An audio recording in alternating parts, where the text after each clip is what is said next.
love Scooby-Doo. I've been a huge fan of Scooby-Doo ever since I was a kid growing up.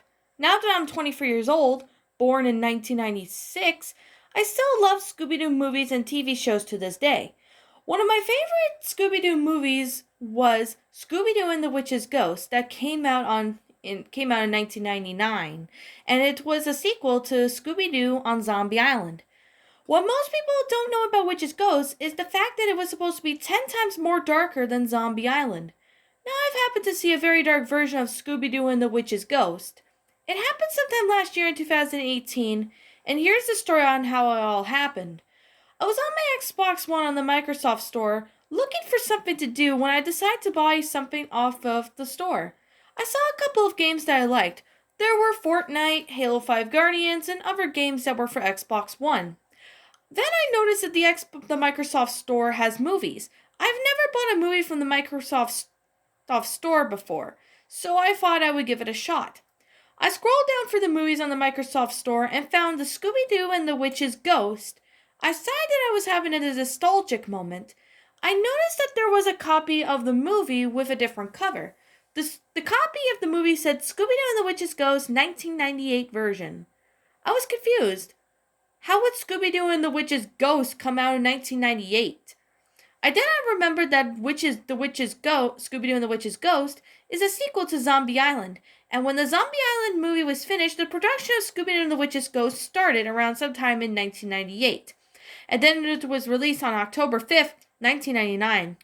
I bought the movie from the Microsoft store, and it only cost me $10. That was a very good price, I'll say. I bought the movie, and as I grabbed the snack from one of my kitchen, as I got my snack and got my drink, which was Pepsi, I headed back to my bedroom to watch this weird and interesting 1998 version of Scooby-Doo and the Witch's Ghost. The cover had Scooby, Shaggy, Velma, Daphne, Fred, the Hex Girls, and even Ben Ravencroft on the front, with the Witch's Ghost, of course. The movie starts off with Scooby and the gang in the museum solving a mystery, common scenario within every Scooby-Doo movie. The theme song started playing as soon as Shaggy and Scooby were being chased by two people wearing masks. As the theme song ended, the gang always wins the mystery with the people behind the costumes. A man steps out of a large rug to greet Scooby and the gang. Since they've never seen him before, they had no idea who he was. Velma, however, recognized who this man was. "I don't believe it! You're Ben Ravencroft, the famous horror writer," Velma pointed out. "That's right," Ben Ravencroft replied as he walked over to the two officers, holding the two ghosts which had people behind them hiding behind the masks. "And let's see who they are." Ben pulled off the masks of the villains who tried to scare people away. "And we would have gotten away with it, too, if it wasn't for that meddling writer," one of the men said to Ben. The gang was surprised at this. "At least he didn't call us kids," Fred said to Shaggy. "I hate that." Fred then asked Ben Ravencroft on what he was doing in the museum. "I'm doing my research on my next novel," Ben explained. "Then when I saw these people acting strange, I had to find out." Velma then explains to Ben that she is a huge fan of his novels and that she has read them. "I know you, Fred, Fred, Daphne, and Shaggy, and Scooby, of course." Ben also went on talking about that he has heard about the Mystery Inc. solving mysteries. Ben then tells Velma that he'll be going back to Massachusetts this weekend, and explains that he comes back every fall. He invites the gang to come along. "Really?" Velma asked with excitement in her tone. "We could sure all use a break from solving mysteries," Daphne added. When Ben mentioned the best foods, Shaggy and Scooby were excited all over the food. So far, this beta version of the movie was in great quality. The gang drove down into a town called Oak Haven, which is in Massachusetts. When the gang gets to Oak Haven, Ben, along with Scooby and the gang, was surprised to see that the town square was really busy. It looked like something was going on. Ben, along with Scooby and the gang, got out of their vehicles to see the mayor of Oak Haven. "Ben, my boy, I'm so glad you could come home to see this." Mayor Corey welcomed Ben along with Scooby and the gang. The mayor also explained that the Autumn Fest was going on in town. "Hey, Ben," an old man's voice was heard. He sounded like he was in his mid to late 50s. "I'm Mr. McKnight," Ben said to the pharmacist. He handed Ben a t-shirt. "Welcome home. Have a t-shirt before my store sells out. You can wear them to the concert tomorrow," Mr. McKnight replied. "The Hex Girls," Fred added. "You've heard of them, Fred?"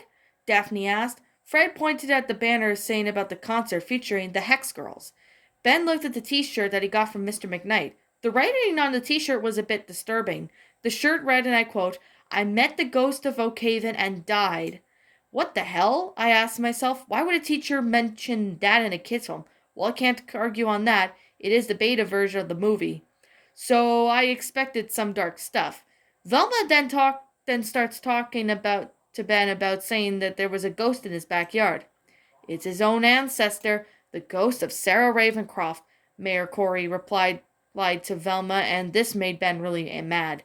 That's stupid, Ben said. I thought we got through with this bullcrap. Mayor then goes on explaining about the ghost haunting the place, and the gang replies that they do ghost hunting. The gang was on a tour about how the village from the 1600s looked like. It was interesting to see Scooby and the gang interact with certain things about what life was like years ago. Then the mayor goes on about more about Sarah being a witch, but Ben defends himself by saying that Sarah was a healer and not an evil witch. Scooby was digging near a nearby tree stump when he found what seemed to be a shoe buckle. Shaggy asked Scooby where he found it. "Riro," Scooby replied. The gang then talks about more about the ghost of Sarah Ravencroft, and the mayor explained that her spirit was disturbed when the town did construction. You'll see her tonight, the mayor replied. Then Shaggy and Scooby's stomachs started growling. "Why, we like to see a pizza joint. We're starved," Shaggy said as Scooby agreed. Mayor walked Shaggy and Scooby to the restaurant while Velma, Daphne, and Fred went with Ben to the studio. The screen transitions to the restaurant where Shaggy and Scooby were ordering pretty much everything from the menu. "Order anything from the menu, boys," a waiter/owner said as he handed two menus to Shaggy and Scooby. After hearing the food that Jack mentioned, Shaggy and Scooby were drooling. "Why, give us 2 orders of everything," Shaggy said as the scene then transitions to Ben Ravencroft's studio, where Velma, Daphne, and Fred were looking around. "Wait, whose portrait is this?" Fred asked. "This is Sarah Ravencroft. She's a Wiccan," Ben replied. "I think a patient painted her image." Ben then explains to Fred, Daphne, and Velma the history of Sarah Ravencroft, of what she did as a Wiccan. She mainly cured patients who couldn't afford medical treatment, and she had a journal that she kept of all the patients she's cured and written in the book. Wiccans have been accused of witchcraft. In fact, Wiccan comes from Wicca, Velma explained as Ben was impressed by Velma's smarts. The next scene transitions to Shaggy and Scooby eating the food in the restaurant. They were getting really fat as they usually do when it comes to eating food. "How's the food?" Daphne asked as Shaggy gulped down his food. "Pretty darn good," Shaggy replied as the owner of the store had left to go to the market. Fred had an idea. "Come on, gang, let's go see if that ghost is going to make an appearance," Fred said, but Shaggy and Scooby refused. "Like, we love to, but we haven't had our dessert for it yet," Shaggy said. "Rare," Scooby replied. The next scene shows Puritan Village, where Velma, Fred, Daphne, and Ben were all waiting for the ghost to appear. But after waiting a while of waiting, no ghost showed up. Ben then explains to Velma that he wanted to know where the ghost had hid her journal. "Boy, Ben seems to be obsessed with that book," Daphne said. Fred nodded in agreement. "We should all leave too," Ben said. But Velma looked at Ben. She and the gang did not want to give up just yet. "Give it a chance, Ben," Velma replied as Fred and Daphne both agreed. The next scene shows Shaggy and Scooby leaving the restaurant with huge bellies. They were walking down the quiet street. I was wondering what this early version of the movie is so different from the original movie. Well, sooner than later, I was bound to find out. Scooby and Shaggy looked in one of the alleyways to see girls walking towards them. Like, "Hi, girls," Shaggy said as he and Scooby both looked at their best towards the girls. "Hi," all 3 of the girls said. "They're vampires, and Shaggy and Scooby just lost their mind." They ran down a road for a few minutes, but stopped to catch their breath. But all of a sudden, a fireball was fired at Shaggy and Scooby, followed by an evil laugh coming from a wicked witch. "This town shall pay for what they did to me!" The wicked witch cackled as she chased Shaggy and Scooby down the road until they bumped into Ben, Velma, Daphne, and Fred. "What's going on, guys?" Velma asked. "Rich's roast," Scooby explained to Velma. "You saw the witch's ghost?" Velma asked Scooby as he and Shaggy both nodded. Can you show us where you saw her? Fred asked, as he heard groaning coming from Daphne, who he sat on. Can you at least get off of me, Freddy? Daphne asked as Fred helped Daphne up. Sorry, Daph, Fred replied as Shaggy and Scooby showed their friends and Ben on what street the witch chased him down on. Fred and Daphne noticed that some of the trees that were they were in the set of trees were branches were broken, and they looked up to see a straight line across them. Soon the gang could hear hard rock music in the distance. The gang wonders what could it be. Let's go see, Velma said as the gang walked through the forest. Shaggy and Scooby were hiding in the bushes. They moved the bushes around to see a stage where the concert would be held. Hit it, sisters, a voice from the lead singer said as she hissed on screen. Zoinks! Shaggy shrieked. It's the witches! Easy, guys. It's just the Hex Girls, Fred said to Shaggy and Scooby. The Hex Girls were performing one of their songs on screen. The song was called Hex Girl, and the song was in great quality. After the song had finished, Scooby and the gang clapped for the Hex Girls. They noticed that. Scooby and the gang, along with Ben had been watching them. Thanks, but what are you doing here? The lead singer asked, playing her guitar. The concert's tomorrow, one of the backup singers said. She played the drums. Wait a minute, said another backup singer. She played the keyboard. Aren't you Ben Ravencroft? Why? Ben chuckled. You aren't going to bite me, are you? Cool, I've always wanted to meet you. The Hex Girls jumped off the stage to meet Scooby and the gang. You're like one of us, the lead singer continued. Yeah, you understand what we're into, one of the backup singers added. Shaggy and Scooby both shrugged as one of the backup singers turned around. She had blonde hair wearing a green dress with green lipstick, and she gave Shaggy and Scooby a creepy smile. It's sort of like I want to kill you look. Hi, she said as Shaggy and Scooby got chills down their spine. So your names are... Fred was then cut off by the lead singer of the Hex Girls. Thorn said, introducing herself. This is Dusk and Luna. We're eco-goths, Thorn explained. It's been nice meeting you all, but we gotta get back to our rehearsal. As the gang walked away from the stage, Fred looked at the gang.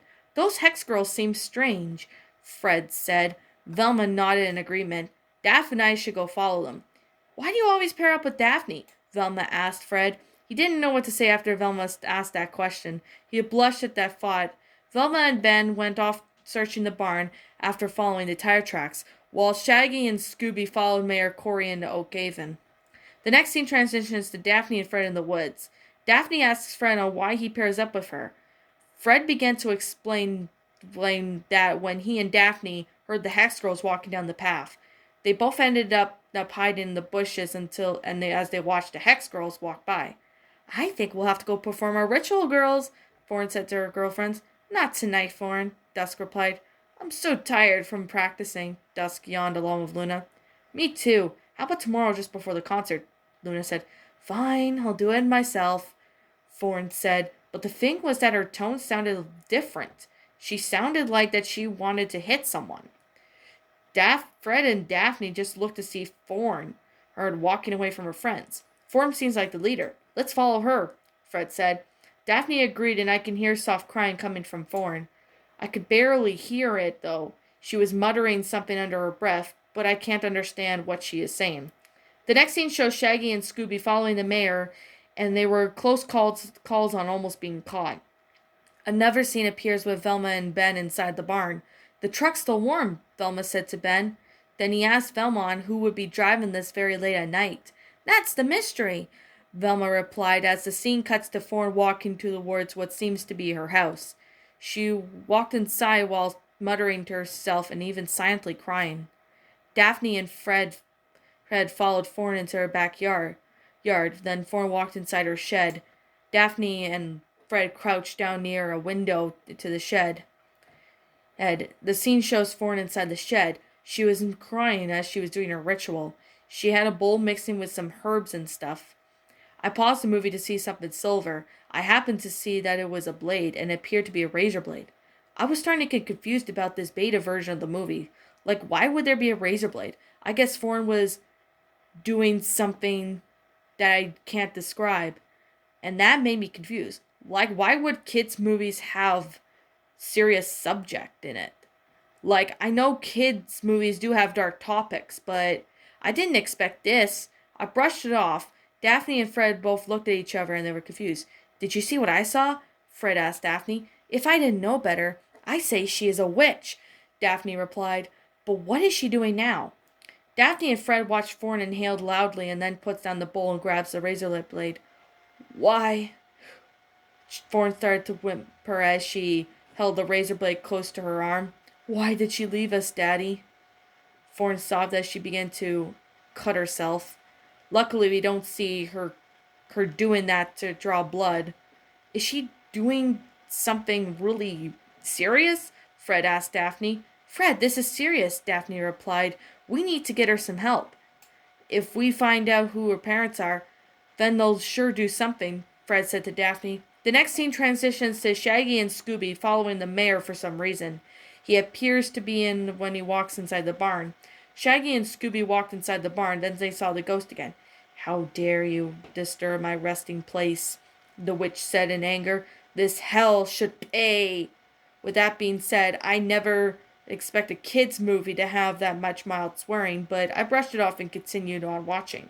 Shaggy and Scooby ran out of the barn and they ran into the gang. We followed the mayor inside, Shaggy explained to the gang. They all nodded in agreement. Velma gave the gang her explanation of what was going on. Then Fred and Daphne both explained that Fawn was doing something with a razor blade. We gotta get her some help, Velma said. But did her friend stop her? Nope, Fred replied. She was alone. Daphne and I were just going to stop her, but we decided that we would tell her parents. Where did you see this ghost? Velma asked as the scene transitions to the barn again. The whole gang were inside the barn. Velma gathered all the gang and talked into a plan. Then the next scene shows Shaggy and Scooby along with Velma on stage. Scooby started to play the drums as Shaggy was playing on the keyboard. Dusk then shows up near the drums, seeing Scooby playing on them. Hey! She scowled. Scooby stopped what he was doing and hid under a blanket. Why did you stop, old buddy? Shaggy asked when he stopped playing when Luna tapped Shaggy on the shoulder from behind. No one ever touches my keyboard, Luna said as Shaggy chuckled nervously and hides with Scooby. Thanks for coming, girls, Velma said to the ex-girls. We should all be having a rest before the concert tomorrow, Fawn explained. She did sound tired and rather grouchy. We only came here because Ben asked us to. Hey, Ben called out. I'm just following orders. The Hex Girl started asking Velma questions. A cool, chilling wind blew in the air as the ghost witch appeared and started to throw fireballs down below them. This town shall pay for its foul deed! The witch's ghost screeched. The chase then went on until Fred lets go of a tree branch and hits the witch's ghost onto a metal soccer net. Okay, let's see who's behind all this. Fred pulled off the witch's ghost mask to reveal Mr. McKnight. Mr. McKnight? Daphne was surprised. The Hex Girls walked towards the commotion when Fawn had a look of surprise in her eyes. Daddy? Fawn asked. She crouched down near her father's level. Hello, Sally? Mr. McKnight said nervously. Your dad's the ghost? Luna asked Fawn. Your name is Sally? Fred asked as well. What the hell, Daddy? Fawn asked her father. She did have a bad tad of anger in her voice. Why would you do something like this? Now, the mild swearing in a kid's movie don't really offend me. I know it's a rarity, but I let it slide. After all, I wondered what was bound to happen next. The gang rounds up the clues to the witch's ghost, and soon they found out that what they were doing. They were trying to drag Sarah Ravencroft's name through Ben's nerves, and Ben was pissed off with the mayor and Mr. McKnight. The next scene then transitions to the inside of Ben's house. The Hex Girls were looking at the picture of Sarah Ravencroft painting. So she was a real Wiccan? Luna asked. That's right, Ben replied. So cool, Dusk said with an amazement. She's beautiful, Fawn added. Yes, I think so too, Ben replied. Then he sighed. And I get so upset when people just say she's a witch. I think we owe you girls an apology for thinking you were, well, Fred stopped for a moment. Well, witches, Daphne finished. We saw you performing some ritual in your shed. And Daphne stopped. We also saw one of you girls doing something else in there. Oh, that? Dusk asked in confusion. What do you mean by that? That you saw. We saw this. Daphne showed the Hex Girls a razor blade covered in blood. Fawn's face went into shock. I've been doing that since I was 16 years old, Thorn explained. After the tragedy, I've been unhappy since then. And, and, Thorn stopped. I didn't know what else to do. Thorn then sighed as Luna hugged her and looked at her friend and Daphne. Thanks for telling us, Dusk said to Fred and Daphne. We're going to tell her father everything, and we're going to get Thorn the help she needs. Dusk then looked at Thorn. About witches, we only pretend that stuff. It's just a gimmick for our band. We're kind of like Wiccans, Luna added. Just ask Thorn, she's one. Luna then turned to Thorn. Promise me you won't do that ever again to yourself. I promise, Thorn replied. 116 blood on my mother's side, and what you did saw was just peppermint and cloves to smoothen my vocal cords. You think it's easy seeing that stuff? Thorn then chuckled at the end. Thorn's verbal vaping is awesome. We use it before and after every show. But what about your fangs? Shaggy asked. Now, from the movie I do know very well, the fangs were fake. But that wasn't the case with this version of the movie. The Hex Girls were real vampires. We've been vampires ever since we were in our early teens, Luna explained. I think it's some mutation or something. You don't scare us anymore, at least, Shaggy chuckled. Then the mayor and Mr. McKnight walked in. They said to Ben that they were sorry for being a pain in his ass about Sarah Ravencroft. Then Shaggy mentioned the whole shoe buckle and Scooby found earlier in the movie. Scooby, can you show us exactly where you found this? Velma asked. Right, Ringrow, Scooby replied. The next scene then fades to an oak tree where Scooby shows the gang where he found the old shoe buckle. Scooby then digs a hole near the oak tree, only to pull out an old box. Ben then takes the box and opens it, and inside the box was an evil book. Ben, Velma said in shock, that's no journal at all. With that being said, crap started to hit the fan. Because it isn't, Velma, it's a spell book, Ben replied evilly as he betrayed the gang, including the Hex Girls, even Mayor Corey and Mr. McKnight. Ben then opened the spell book to release Sarah Ravencroft when Mr. McKnight and the mayor were running away. Leaving so soon, are we? Ben pulled out a gun. It looked like a revolver, and fired a shot at Mr. McKnight. The sound of the gunshot scared the crap out of me. But where did that gun even come from? For that, I have no idea where the gun even came from to begin with. Mr. McKnight was shot through the shoulder, which he fell and cried out in pain. The mayor was shot in the leg, which he was groaning in pain from it as well. Daddy! Thorn shouted as she and her friends went to go to aid her father. All of a sudden, Ben used his magic and the Hex Girls were thrown into the air. They crashed into a wall, knocking all three of them out. Ben then released Sarah Ravencroft Ghost, after saying his spell to bring her back to life. Who are you? The ghost asked Ben. Ben Ravencroft, your descendant, Ben said. He had started a conversation with Sarah. All of a sudden, they got into an argument. I had no idea what the argument was about, but since the conversation sounded like they were talking another language, for all I know. So Sarah trapped Ben in a green bubble, and then the gang were all trying to get the book. Daphne and Fred decided to distract Sarah. 400 years, you can't live that long, Fred called out as he and Daphne began to run. That's it! Sarah growled as she summoned two werewolves to chase Daphne and Fred. Velma was being chased by a pumpkin that crashed into a tree. Shaggy and Scooby got the spell book. Sarah then turned the turkey into a hyena. Kill them! Sarah screamed. She then transformed the turkey into a hyena and then started to chase after Shaggy and Scooby. A werewolf jumped on Daphne and started to attack her. Fred then noticed Daphne's cries for help as she was trying to keep the beast from attacking her. The werewolf then bites onto Daphne's arm, causing Daphne to scream in pain. Fred then all of a sudden was being attacked by a werewolf as well. Fred screams in terror along with Daphne. Thorn slowly opens her eyes and wakes up to see Daphne and Fred in danger along with the others. She walked into the battlefield. The werewolves both looked at Thorn. Dusk and Luna had also woken up, and they all looked at everyone. You want to play rough? Thorn growled. Well then, let's play. Hey, she said. She said, and as Thorn lunged at the werewolf and bites one attacking Daphne by its neck. The werewolf groaned in pain as Thorn grabbed its fur, and the werewolf runs off onto the road. She lets the werewolf go, and as the werewolf was as a truck was driving really fast. The trucks hit the werewolf, but we don't see it get hit, thankfully. Luna and Dusk were also attacking the other werewolf that was attacking Fred. When Thorn bites its jaguar in its neck, the wolf dies for seconds after Daphne and Fred got free. Shaggy and Scooby were running around with a book, only to not have Sarah get it. Thorn, I need you, Velma said as she places her hand on Thorn's shoulder. Me? What the heck can I do?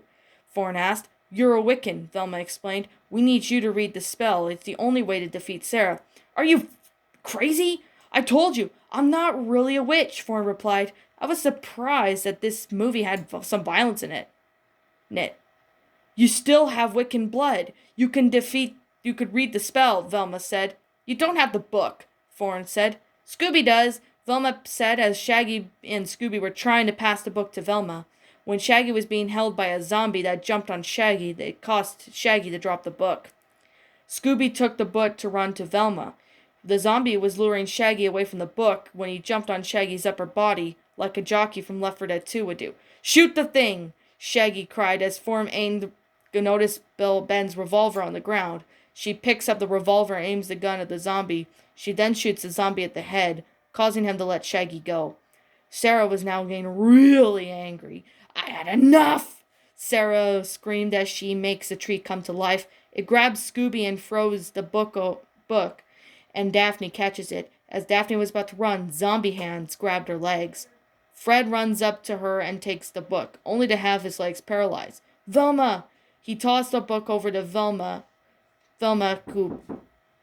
who caught it and handed the book to Thorn. Read it quickly, Velma said as Thorn opened the book. She began to read the spell. Sarah was so pissed off that she charged at Velma and Thorn.